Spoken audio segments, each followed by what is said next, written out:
अरे बहू, सुनती हो? कहाँ मर गई? जी माँ जी बोलिए।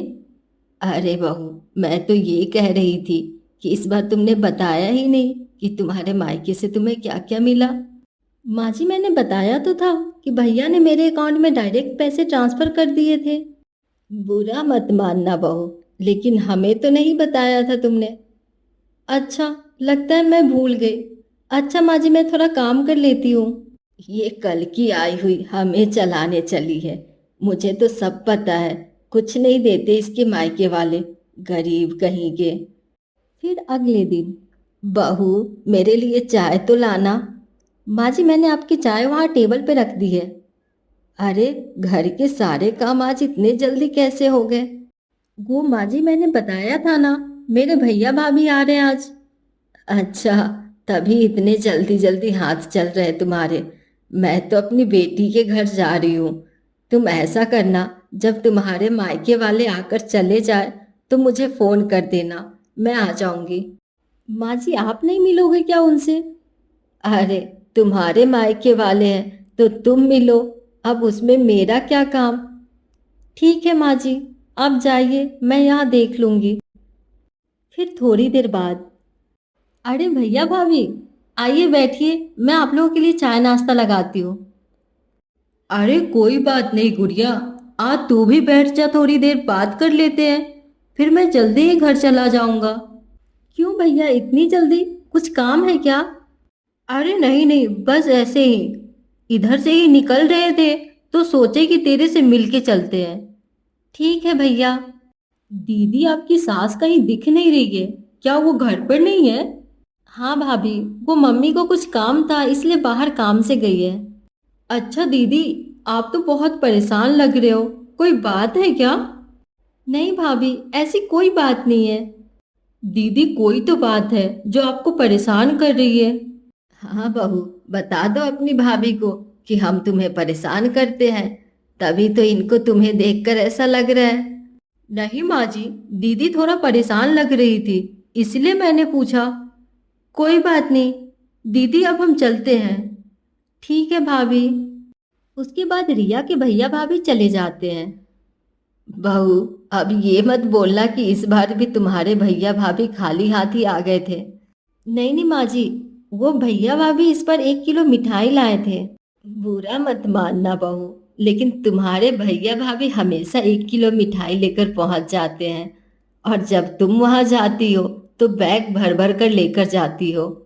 नहीं माँ जी, मैं तो कभी कुछ लेकर नहीं जाती। अच्छा, बुरा मत मानना बहू, लेकिन शादी से पहले तो तुम्हारे मायके वाले कह रहे थे कि हम तो दहेज में कार देंगे, और उसके बाद उन्होंने बोला कि एंगेजमेंट में कार देंगे। फिर उसके बाद भी उन्होंने बोला कि विदाई के समय देंगे। अब तो शादी हुए तुम्हारे 4 साल हो गए, पर कार नहीं आई। आप भी बुरा मत मानना मम्मी जी, लेकिन आपकी हालत तो गरीबों से भी बदतर है। बहू, तुम बात करने की तमीज भूल गई हो क्या? मम्मी जी, आपके बेटे ने तो बोला था कि हमें दहेज नहीं चाहिए, 2 जोड़ी कपड़े में सिर्फ लड़की चाहिए। लेकिन मैंने तो डिमांड की थी ना। फिर तो वही बात हो गई मम्मी जी, कि दहेज लेकर आप अपने बेटे को बेचने गई थी और मेरे मम्मी पापा दहेज लेकर उन्हें खरीद लेते। देख बहू, जुबान थोड़ी कम चला, जितनी मुझसे सहन हो जाए। जब तुम्हारे भाई की शादी थी तब भी तो तुम्हें कुछ नहीं दिया था तुम्हारे मायके वालों ने। तुम्हारे सारे गहने जेवर तो हमने ही दिए हैं। माँ जी, आप सीधा सीधा क्यों नहीं बोल देते कि आपको दहेज की भूख है? हाँ तो क्या हो गया, हमने भी तो अपनी बेटी की विदाई की थी। तुम्हें पता भी है कि हमने कितने दहेज दिए हैं? पूरे 15 लाख रुपए दिए हैं। तुम जानती भी हो कि 15 लाख में कितने जीरो होते हैं। माफ करना माँ जी, लेकिन मैं तो दहेज के बिल्कुल खिलाफ हूँ। आपकी बेटी में कोई कमी नहीं था जो आपने इतने सारे रुपए देकर विदा किया। अच्छे खासे तो कमाते हैं जीजा जी, फिर भी उन्होंने दहेज लिए। आखिर किस चीज की कमी थी उनके पास? ये जो आप हर बात पर दहेज दहेज करते रहती है, आप ही बताइए, आखिर किस चीज की कमी है हमारे घर में? हाँ तो क्या हो गया, सारे लोग तो लेते हैं दहेज। हे भगवान, मेरा भी तो एक ही बेटा था, मुझे भी तो शौक था। ज्यादा नहीं तो कुछ तो दहेज में मिल जाता। माँ जी, ये बात बात पर रोना धोना बंद कीजिए। शायद आपको पता नहीं है कि दहेज के लिए कितने रूल्स बन गए हैं, कितने कानून बन गए हैं। तो क्या सारे कानून सारे रूल मेरे हिस्से ही आने थे? दहेज मिलता तो बहू तो अच्छी मिल जाती। बिना दहेज की बहू भी ऐसी मिली है, खरूस सी।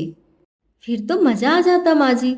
दहेज देकर आपके बेटे को मेरे मम्मी पापा खरीद लेते और फिर वही होता जो वो बोलते। और मेरा मानना है कि दहेज वहां देना चाहिए जहां लड़का कुछ काम ना करता हो, ताकि हम लड़कियों का फ्यूचर सिक्योर हो सके।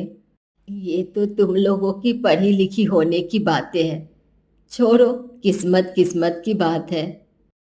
किस्मत तो मम्मी जी आपकी बहुत अच्छी है, लेकिन अगर किसी दिन आपकी किस्मत खराब हो गई तो मैं भी ऐसे ही पुलिस का नंबर दबा के शिकायत करूंगी कि बात बात पर हमें दहेज के लिए परेशान करते हैं।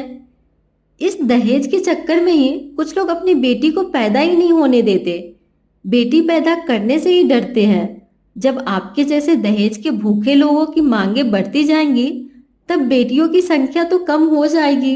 सोच बदलो माँ जी।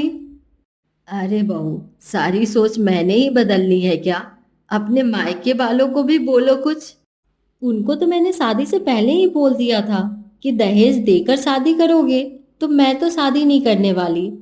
ध्यान रखना माँ जी, दोबारा मेरे से दहेज की बात करना भी मत, नहीं तो थाने का नंबर तो है ही मेरे पास। ठीक है बहू, मैं कुछ नहीं बोल रही।